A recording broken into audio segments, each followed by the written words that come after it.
Жылқар көрінбейді екен. Картадан қаражайын. Так, картаға кіреміз, қараймыз. Барлық құдық басын жиылған екен. GPS-ің пайдасы осы. Біліп тұрасыз қайда келген. Баршаға ассалаумағалейкум. Қалайсыздар ағайын, мал-жандарыңыз аман ба? Бүгін біздер тағы да жылқы суаруға келдік. Жылқылар құдық басына жиналған. Оны қалай білдік десеңіздер, сол GPS-тің көмегі. Қарасаңыздар, жылқылар кеп қойған екен айналамызға. Жылқыларға GPS салған пайдасы осы.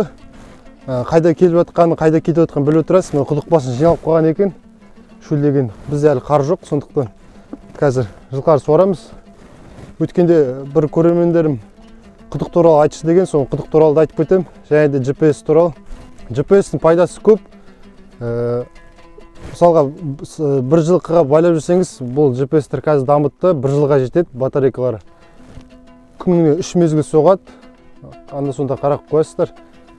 Қайда кетті, құдық басына шөлдеді ме, біліп отыруға болады сол арқылы.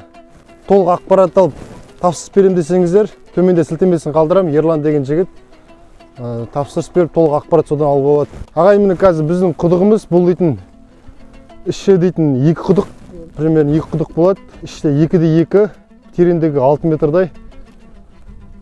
Таза тұщы су шығады деп айтпаймыз, бірақ шүкір жақсы айтыр. Тұщы су шығады. Шеген құдық деп айтады, жан-жағы жыңғылы да салады, біз дейтін қамыс салғанбыз. Күнде пайдаланса жақсы, таза су шығады, ал көптен бері пайдаланбай қалса сарғайып кетеді. 1-2 рет тазартып алғаннан кейін ары қарай жұмыс істеуге болады. Қазір ішін көрсететін боламын.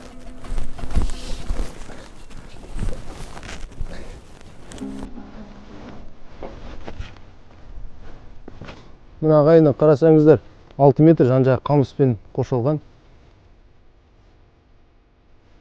Су қарауық көрініп тұрған шығар, бірақ таза.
Ал ағай, міне біздің жылқы суару екінші бөліміміз аяқталды осымен.